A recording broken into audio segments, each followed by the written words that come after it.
এজন্য সেই সত্যজিৎ রায়ের সোনার কেল্লা, সেই ছোট্ট মুকুল, সেই তার জাতিস্বর হয়ে পূর্বজন্মের স্মৃতি ফিরে ফিরে আসা।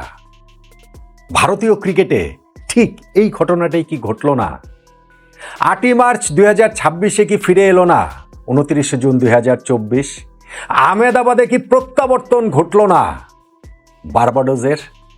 সোনার কেল্লা নয়, বরং রূপালী একটি ট্রফি নিয়েই ভারত যেন ওই স্মৃতির সাগরে ডুব দিল। ওই একই দৃশ্যের পুনর্মঞ্চায়ন হলো। ওই একই রকম ভাবে টুকরো টুকরো ছবিগুলো আমরা দেখতে পেলাম টি-20 বিশ্বকাপ জয়ের পর। বছর দুয়েক আগে বার্বাডোজের সেই ফাইনালের শেষে বিখ্যাত আইকনিক যে ছবিটা, রোহিত শর্মা এবং বিরাট কোহলি তারা ভারতীয় পতাকা জড়িয়ে ধরে যে পোজ দিয়েছিলেন, এই দিন তো সূর্যকুমার যাদব, হার্দিক পান্ডিয়ারা একই রকম পোজ দিলেন। হার্দিক পান্ডিয়ার সেই আইকনিক সেলিব্রেশন, পিচের মাঝখানে ট্রফি রেখে তার ওই উদযাপন, সেইটা তো তিনি আবারও করে দেখালেন। সেদিনও ম্যাজিশিয়ান জাসপ্রীত বুমরা তার স্পোর্টস ব্রডকাস্টার স্ত্রী সঞ্জনা গানসেনকে নিয়ে যেভাবে উল্লাস করেছিলেন, এই দিনও তো সেটাই দেখা গেল। ঘরের মাটিতে ভারতের খেলা বলে পরিবার পরিজনের সবাই তো উপস্থিত ছিলেন এবং সবার সঙ্গে ভারতীয় ক্রিকেটাররা ওই উল্লাসটা বহুগুণে বাড়িয়ে দিয়ে করেছেন। জাতীয় পতাকা নিয়ে তারা সেই উদযাপনে মেতে উঠেছেন। মাঠের আহমেদাবাদের এই স্টেডিয়ামের 1,30,000 দর্শক তো রয়েছেনই, সঙ্গে 140 কোটি ভারতীয় ক্রিকেট দর্শক এই মুহূর্তটা উপভোগ করেছে পুরোপুরি। আর তাতে করে এই জাতিস্বরের মতো 2 বছর আগের ঘটনাটা ফিরে এসে একটা প্রায়শ্চিত্ত কি ভারতীয় ক্রিকেট করলো না? ভারতের এইবার বিশ্বকাপ না জেতার কোনো কারণ ছিল না, ভারতের এবার বিশ্বকাপ না জেতার কোনো অপশন ছিল না। হ্যাঁ, টি-20 ওয়ার্ল্ড কাপের হিস্ট্রিতে তার আগের যে 9টা আসর হয়েছে, কোনো আসরে ডিফেন্ডিং চ্যাম্পিয়নরা পরের আসরে শিরোপাটা ধরে রাখতে পারেনি। তবুও এই ভারতের উপরে সেই প্রেসার, প্রত্যাশা সবই ছিল প্রবলভাবে। এর আগে 9 বারের মধ্যে কোনোবারই স্বাগতিক দেশ শিরোপা জিততে পারেনি, এই ভারতের উপর সেই এক্সপেকটেশনও ছিল তুমুলভাবেই। এবং কোনো দেশ কখনোই 3বার টি-20 ওয়ার্ল্ড কাপের শিরোপা জিততে পারেনি। এই ভারতের কাছে সেই চাওয়াটাও তো সমর্থকদের ছিল এবং প্রত্যেকটা চাওয়াকেই তারা প্রাপ্তির পূর্ণতা দিয়ে দিয়েছেন এই ফাইনালটাতে নিউজিল্যান্ডের বিপক্ষে বিস্ফোরক বিধ্বংসী একটা জয়ের মাধ্যমে। আর তাতে করেই ওই আলোচনাটার তালে এখন আর অনেক বেশি হাওয়া লাগার কথা যে এটাই কি টি-20 ফরম্যাটের ইন্টারন্যাশনাল ক্রিকেটের ইতিহাসের সর্বকালের সেরা দল। কেন সেই আলোচনাটা করবেন না? যেই দলটা গত টি-20 বিশ্বকাপ জয়ের পর থেকে শুরু করে 8টা দ্বিপাক্ষিক সিরিজের সবগুলো জিতেছে, বহুজাতিক টুর্নামেন্টে এশিয়া কাপ জিতেছে, এরপরে এই বিশ্বকাপও জিতলো। কমপ্লিট হওয়া মোট 48টা টি-20 ম্যাচের মধ্যে 41টা জিতেছে। 85% যাদের উইনিং রেশিও, সেই দলটাকে সর্বকালের সেরা মানতে অসুবিধাটা কোথায়? ভারতীয় ক্রিকেটের এই সূর্য সন্তানরা, আমি আমার টার্নিং পয়েন্টের ভিডিওতে বলেছিলাম, ভারতীয় ক্রিকেটের সূর্য সন্তান হিসেবেই তাদের ইতিহাসে অমরত্ব নিশ্চিত হয়ে গিয়েছে। এবং সেই সূর্য সন্তান 2 অর্থেই, আক্ষরিক অর্থেও যেমন, প্রতীকী অর্থেও তেমন। সাফল্যের সূর্যটা তারা যেমন ছিনিয়ে এনেছে, ঠিক তেমনি ভাবে তাদের ক্যাপ্টেন সূর্যকুমার যাদব সূর্যের সন্তান, সেই হিসাবেও আপনি এই দলটাকে সংজ্ঞায়িত করতে পারেন। দলটা কি ছিল দেখেন, এবং কেমন পারফর্ম করেছে দেখেন, এবং কিভাবে আমি বলছি যে তাদের শিরোপা জেতা ছাড়া অন্য কোনো অপশনই ছিল না। এই ভারত শিরোপাটা কেন জিতবে না? আপনি দেখেন যে তাদের যখন যেইখানে যাদের প্রয়োজন পড়েছে তারা কিভাবে পারফর্ম করেছে। ধরেন আপনি সঞ্জু স্যামসন, টুর্নামেন্টের শুরুতে যিনি ভারতের একাদশেই ছিলেন না, অথচ টুর্নামেন্টের শেষটা তিনি কিভাবে করেছেন।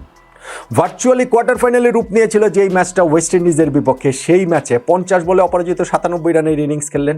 সেমিফাইনাল ম্যাচে ইংল্যান্ডের বিপক্ষে 42 বলে 89 রানের ইনিংস খেললেন। ফাইনালে নিউজিল্যান্ডের বিপক্ষে 46 বলে 89 রানের ইনিংস খেললেন। 3টে ম্যাচেই তিনি সেঞ্চুরি পেতে পারতেন, পাননি একটাতেও। তাতে কি যায় আসে? এই 3 ম্যাচে তিনি যেরকম পারফর্ম করেছেন, দলের একাদশে না থাকা একজন ক্রিকেটার যেভাবে পারফর্ম করেছেন, এইটা আসলে ক্রিকেট ইতিহাসেরই সবচেয়ে আনন্দদায়ী কামব্যাকগুলোর একটা, সবচেয়ে রিমার্কেবল কামব্যাকগুলোর একটা সঞ্জু স্যামসনের এই স্টোরিটা।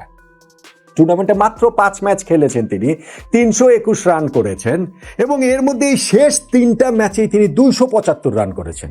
টুর্নামেন্টে তার স্ট্রাইক রেট 200, তার ব্যাটিং অ্যাভারেজ 80 এবং এই মাত্র 5 ম্যাচ খেলে কিংবা এই শেষ 3টা ম্যাচের পারফরমেন্সেই সঞ্জু স্যামসন হয়ে গেছেন বিশ্বকাপের সেরা খেলোয়াড়। এই দল, এই ভারত শিরোপা না জেতাটা তাদের আর অপশন থাকে কিভাবে? ধরে রাখতে অভিষেক শর্মার কথা, যিনি এই বিশ্বকাপ শুরু করেছিলেন তাকে কিন্তু অনেক বড় প্রত্যাশা ছিল, সেই প্রত্যাশার প্রতিদান তিনি দিতে পারছিলেন না। এমনকি ফাইনালে তাকে একাদশে রাখা হবে কি হবে না সেটা নিয়ে পর্যন্ত তুমুল আলোচনা হচ্ছিল। সেই অভিষেক ফাইনালে কি একটা ইনিংস খেললেন, 18 বলে তিনি 50 করে ফেললেন। ভারত যে ওই যে 250+ স্কোরটা করেছে সেইখানে শুরুটা তো এই অভিষেক শর্মার ব্যাটিং ঝড়ে। ধরেন ঈশান কিষান, তিনি পাকিস্তানের বিপক্ষে কি দুর্দান্ত একটা ইনিংস খেলেছিলেন গ্রুপ পর্বে, মনে আছে? নিশ্চয়ই মনে আছে। তারপর সেমিফাইনাল, ফাইনালে যে 2টা পার্টনারশিপ, 2টা গুরুত্বপূর্ণ নক, ফাইনালেও যে তিনি যে 50টা করলেন 25 বলে 54 রানের। এই ভারতের কি ফেইলিওর কোনো অপশন হতে পারে? আমাকে বলেন তো দেখি। আপনি দেখেন সূর্যকুমার যাদব গত টি-20 ওয়ার্ল্ড কাপের ফাইনালটাতে তার সেই ক্যাচ, তার সেই অতিমানবীয় ক্যাচ ডেভিড মিলারের, যেই ক্যাচটা না ধরলে হয়তো বা ভারত নাও জিততে পারতো। লাস্ট ওভারে 16 রান প্রয়োজন, ওইটা যদি ছক্কা হয়ে যায় তখন 5 বলে 10 রান প্রয়োজন। এরকম সময় তিনি যেই ক্যাচটা ধরেছিলেন সেটা তো ক্রিকেট রূপকথার চিরন্তন অংশ। এইবারের ওয়ার্ল্ড কাপের প্রথম ম্যাচটা ইউএসএর বিপক্ষে তার ওই দুর্দান্ত ক্যাপ্টেন্স নকটা ছিল। এরপরে টুর্নামেন্টটা ব্যাটসম্যান হিসেবে হয়তো তার অত ভালো যায়নি, কিন্তু ক্যাপ্টেন হিসেবে সামনে থেকে তিনি লিড তো করেছেন। তিলক ভার্মা, যিনি এই টুর্নামেন্টে তার ওই ব্যাটিং অর্ডারে টপ 3-তে নাম্বার 3-তে শুরু করেছিলেন, তিনি দলের প্রয়োজনে যখন তাকে লোয়ার মিডল অর্ডারে নামিয়ে দেওয়া হলো সেইখানটা তো কি দুর্দান্ত পারফর্ম করেছেন। শিবম দুবে কি অসাধারণভাবে ছোট ছোট যে নকগুলো সেগুলো দলের প্রয়োজনে কাজে এসেছে। ফাইনাল ওভারটাতে যে তিনি 24 রান নিয়েছেন, অন্যান্য অনেকগুলো ম্যাচেও রয়েছে, তার কন্ট্রিবিউশনটাকেও কিভাবে বলবেন? এবং Jasprit Bumrah, my goodness, magician, cricket ইতিহাসে টি-20 ফরম্যাটে সর্বকালের সেরা বোলার, ফুল স্টপ। এটা আমি আগে একটা ভিডিওতেও বলেছিলাম, আলোচনায় বলেছিলাম। একটা বিস্ময়কর ব্যাপার ছিল যে টি-20 ইন্টারন্যাশনালে জাসপ্রীত বুমরা কখনো 4 উইকেট পাননি, সেই বিস্ময়টাও কাটালেন এবার। ফাইনালে তিনি ফাইনালি 4 উইকেট পেলেন, টুর্নামেন্টে 14টা উইকেট নিয়ে হাইয়েস্ট উইকেট টেকার তিনি।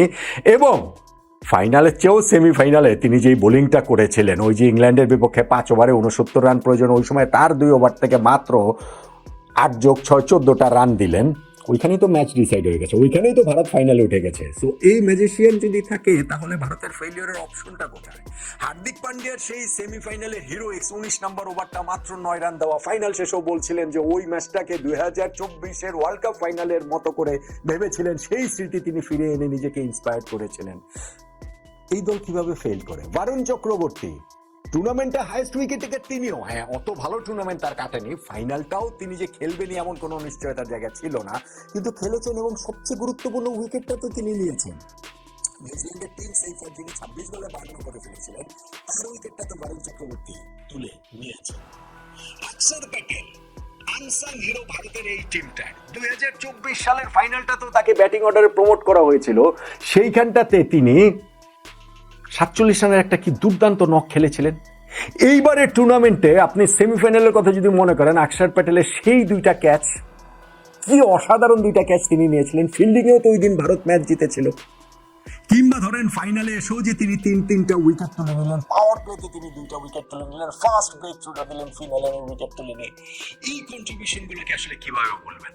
ঈশান কিষানের একটা কথা বলতে ভুলে গেছিলাম, ফাইনাল তিনি উইকেট কিপার ভাই, কিন্তু ফাইনালে আউটফিল্ডে যেভাবে তিনি ক্যাচগুলো ধরেছেন সেইটা তো আসলে টপ লেভেলের যে আউটফিল্ড ফিল্ডার রয়েছেন তাদেরও চোখ কপালে তুলে দিতে বাধ্য। সো ভারতের পুরো টিমটা যখন এরকম পারফর্ম করেছে, এই পারফর্ম করেছেন বলেই তো সূর্যকুমার যাদবের এই দলটা বিশ্বকাপটা জিতে নিয়েছে। গতবার যেই বিশ্বকাপ রোহিত শর্মা জিতেছিল, 2007 সালে যে বিশ্বকাপ মহেন্দ্র সিং ধোনি জিতেছিলেন, তাদের পাশাপাশি সূর্যকুমার যাদব নিজের নামটা লিখিয়ে ফেললেন। এবং যেই পারফরমেন্স তাদের এই ওয়ার্ল্ড কাপে, যেইভাবে তাদের কামব্যাকটা, সুপার 8 পর্ব থেকে সাউথ আফ্রিকার কাছে হারার পর থেকে প্রতিটা ম্যাচই ভারতের জন্য এক অর্থে ফাইনাল ম্যাচই ছিল। কেননা সাউথ আফ্রিকার কাছে হারার পর জিম্বাবুয়ের বিপক্ষে তারা স্লিপ করাটা এফোর্ড করতে পারে না, তারা ওইটা করেনি। ওয়েস্ট ইন্ডিজের বিপক্ষে ম্যাচটা তো কোয়ার্টার ফাইনালে হয়ে গিয়েছিল, হারলেই বিদায়, হারেনি। সেমিফাইনাল তো সেমিফাইনাল, ইংল্যান্ডের বিপক্ষে কি রুদ্ধশ্বাস জয় তাদের তুলে নিয়েছে, আর ফাইনালে তো নিউজিল্যান্ডকে একেবারে উড়িয়ে দিয়েছে, গুড়িয়ে দিয়েছে। ফলে এই দলটার একটা বিশ্বকাপ থেকে বিশ্বকাপ পর্যন্ত যদি ধরেন, আপনি যদি হিসাব করে থাকেন যে হচ্ছে গিয়ে এই সময়টাই একটা চক্র, একটা নতুন সাইকেল, সেই সাইকেলটাতে এই দলটা যেই পারফর্ম করেছে গত 2 বছরে, সূর্যকুমার যাদবের এই সূর্য সন্তানরা, তাতে ক্রিকেট ইতিহাসে সর্বকালের সেরা টি-20 দল ইন্টারন্যাশনাল ক্রিকেটে এই ভারতীয় দলটাকে আমার আসলে বলতে কোনো দ্বিধা নেই। এবং সব মিলিয়ে টুর্নামেন্টে সাউথ আফ্রিকার কাছেও হিকাপ সত্ত্বেও আমার পুরোটা সময় জুড়ে মনে হয়েছে এই ভারতীয় দলটা ফেইলিওরটা এফোর্ড করতে পারে না, এবং তারা সেটা করেনি। তারা জিতে নিয়েছে, দাপটের সঙ্গে জিতে নিয়েছে, রাজস্বিক পারফরমেন্সেই তারা জিতে নিয়েছে, এবং জিতেই তারা 2024 সালের সেই জাতিস্বর হয়ে সবকিছু স্মৃতিগুলো ফিরিয়ে নিয়েছেন। আর আমি প্রায়শ্চিত্তের কথা বলছিলাম না, প্রায়শ্চিত্তটা 2023 ওয়ানডে ওয়ার্ল্ড কাপ ফাইনালের। এরপরে আহমেদাবাদে আবারও খেলা হলো। সেই ওয়ার্ল্ড কাপ ফাইনাল শেষে ভারতের যে কি স্তব্ধ অবস্থা ছিল, সেই যে বিরাট কোহলি, রোহিত শর্মাদের সেই পাথুরে মুখ, সচিন টেন্ডুলকার সহ সকল কিংবদন্তিরা যেইভাবে হতভম্ব হয়ে গিয়েছিলেন, ঘরের মাটিতে আহমেদাবাদের এই স্টেডিয়ামে সেই প্রায়শ্চিত্ত করাটা তাদের ভীষণ প্রয়োজন ছিল। সেই প্রায়শ্চিত্তটাও তো এই সূর্যকুমার যাদবের ভারতীয় ক্রিকেটের সূর্য সন্তানরা ঠিকই করে দেখালো।